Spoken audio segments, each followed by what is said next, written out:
Hey guys, Max Scoville here for Destructoid, and I'm with Alex Hutchinson, and you are the creative director for Assassin's Creed 3.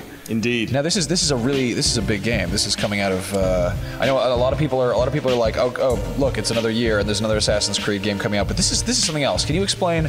You guys have been really working on this for a while. What's the story with this? Yeah, absolutely. So I joined Ubisoft in January of 2010, and pretty much immediately, so right on the tail of finishing Assassin's Creed 2, bunch of guys joined me, and we've been beavering away on this one for 2 years already. So we're very excited to actually be talking about it. Oh man, yeah. Now this follows Connor. He's the Mohawk Indian assassin who's half English, and he's taking on the British. Is that correct? It's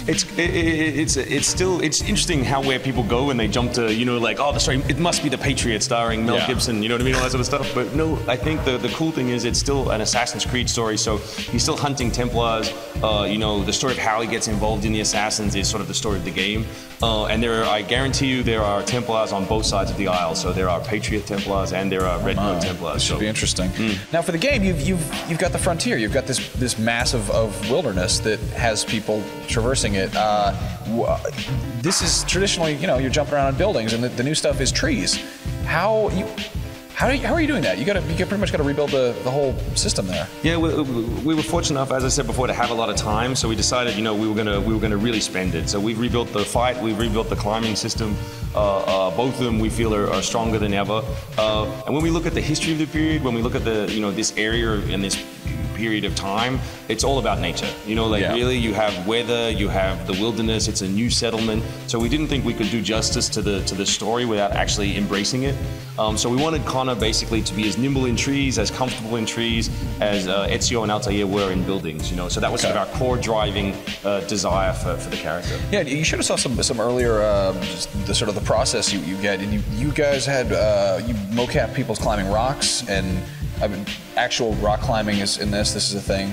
I mean, that's big. You're changing the way he moves. How different is his movement overall? So yeah, it's one of those things. When I started, I remember walking over to the animation director and saying, you know, so how many navigation animations are we talking here? You know, you think a couple of thousand. He's like, I think it's 6,000 to 8,000 animations. So you know, there was a little bit of fear early on that maybe, you know, why don't we just add some features to the core? But we really believe that the franchise is you know, should be refreshed every now and again, give people something new, you know what I mean, really make it new again. So we wanted to rebuild it from the ground up. So we looked at everything from how people climb, you know, cracks in cliff faces to, you know, how people actually navigate in trees, if they navigate in trees. And then we based a lot of the animation on that. Yeah, it looks incredible. The nature thing is also, it's really awesome. I'm kind of a sucker for any game that manages to nail nature. I haven't walked out of a preview this excited since I saw Skyrim at E3 last year. This is a beautiful game. The snow is incredible. You appealed to the New Englander in me. There's the trudging through 3 feet of snow and having to, you know, you might be like a master assassin, but you still can't run through snow. No one can do that. No one can run through snow. Yeah, no, horses. We looked at horses. Horses are fine, so that's funny. But no, we wanted winter. You know, the joke we've been telling all the time is that, you know, the game is built in Montreal, up in Quebec, and winter is terrifying. You know, it's cold, and it's cold for a long time every year. And in this period of history, you know, you had to prepare for winter. You had to take it seriously. So again, we wanted to do it. We wanted to make a version of winter that was gameplay. So the two big things for us are that all maps, whether it's Boston or New York or the Frontier, have a winter and a summer version. Oh wow. And the other thing is that, as you said, like, snow will slow you down, so it encourages you to move in the trees if you're outside. So you can imagine kind of mission fantasies where you're tracking someone from above, you know, from the treetops while they force their way through the snow. It leaves good trails if you're tracking someone, all that sort of stuff. Okay. So it's good stuff. And in addition to that, this is the first game that has really animals in it besides horses. You've got wildlife running around. How does that come into play? We saw a bear attack. Are there any fish in the game? Is there no fish? No, we didn't do fish. But maybe we should. One of our level design directors is a huge fishing game fan. So every week I get an email saying, "How about we prototype assassinate some fish? Assassinate some fish. So use the blade." But yeah, we saw the option to skin animals, and I mean, you're a Mohawk Native American, so it's like you've got the hunting and killing and. I loved it. I loved in a demo. Instead of using every part of the animal like we're told is the case, he just stabs it and just walks away. But what is that? Is that going to be like a side quest to get animal skins, or? Yeah, it's kind of obviously once you're doing nature, it's a big map. To not have animals in it would seem kind of ridiculous. So we wanted to make sure that we were doing something cool. When we started the game, we thought, what would be really fresh? Animals in an open world game. And I think 4 months later, Red Dead shipped, and we were like, man. Wow, look, it is awesome. The best thing about it was we were like, oh, look, it does work. That's good. We're on the right track.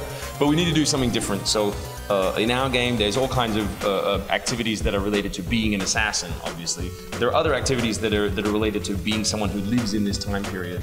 So you can imagine that if you go around hunting animals for a while, then someone might see you and come over and offer you, and say to you basically, you're a pretty good shot with that bow. Why don't you join the, New England Hunting Club? Oh, nice. And it will open up a section of the city, and you can go in. There'll be challenges related to animals, all that sort of stuff. So we really want the game to feel responsive and to sort of push the player to engage with all the different parts of the world.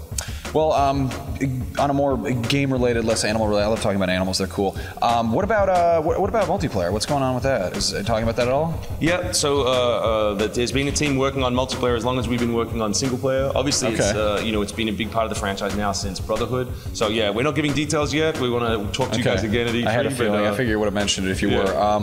What about controlling other people? Like in Brotherhood, are you going to have assassins come help you and stuff like that? So the great thing is about a new character is that you can go back and say he doesn't need to have everything that the previous assassins had. I'm a big believer that maybe we should have some parts of the game that were awesome, but they're specific to Ezio. Let Ezio be Ezio. Don't say that every assassin is kind of like this agglomeration of stuff. But there are cool things about having friends, in the world and being able to do things. So it's definitely coming back. But we've made a conscious effort to make sure that every mechanic in the game, if you've seen it before, we're at least giving it some new love and making sure that it's tonally not the same, functionally not the same. Very cool. What about the Wii U? You've said this is going to be on the Wii U. Is that correct? Yep, we've had a little team now for a while. We've had the Wii U for quite a while now. They've been working away on making sure that we can put it out on the Wii U when we do on 360. So what's going to go on the tablet? Can you talk about that? I don't think we're allowed to at the moment, but we have some ideas. Is it cool? I mean, I haven't even touched the damn thing. It is really cool. I think any new hardware has that new hardware smell. You know what I mean? Yeah. There's something really nice about a new piece of kit in the gaming space, and it's been a while this time since the last sort of home console piece of new kit. So it's fun just to be trying something different. Very cool. Well, I mean, honestly, the game looks fantastic. It looks very interesting. As someone who was never into the series before, I suddenly just sat bolt upright and I'm paying attention. And how is that going to be? If I jumped into this cold, would I be able to pick it up, do you think? Yeah, absolutely. One of our biggest aims on this was to say, if you've never played an AC before, get on board, it's fine. There's a little bit of backstory, obviously, in the present, but we'll catch you up. But it's a new character, and you're going to play through, a 30-year slice of his life. Wow. Okay. Across, covering before the American Revolution, during and after. So it's an easy one to pick up. Oh man, yeah. Well, you guys have been sitting on this for what, 2.5 years? 2 years. That's crazy. There was that brief rumor for a second that it was going to be a female assassin in China. What did you guys think of that? I don't know, there's all kinds of rumors. It's fun. I mean, it's good. It means that people are passionate, you know what I mean? That people have ideas about it. Yeah. But I think you could probably make a good Assassin's game in just about anywhere at any time. So we just wanted to find a space that was fresh, that people hadn't done, and sort of 18th century America seemed good. Have you put any thought into doing a female star at any point? For sure. Yeah. Every time we start a new one, I was watching them start up on ACB and ACR while I was there, and it comes up every time. So I think one day people who want that will be happy. Very cool. Are we ever going to see? Is the next 4 games going to be set in colonial times too, or is it going to jump around a bit? I don't think so. I think that we've got better at planning the franchise from a high level. Yeah. So there's a brand team on the game that look at where we're going in years from now, as opposed to right now. Because on the game team you tend to be heads down, just trying to make it as awesome as you can. And so I think we've got some cool plans even past this one. Awesome. Well, yeah, I mean, it really impressed me. I'm really excited about this game. I did not see it coming. And that comes out, what, October 30th? October 30th. Oh, 30th. Okay, great. Well, thanks so much for your time. No problem. Thank you, sir. All right.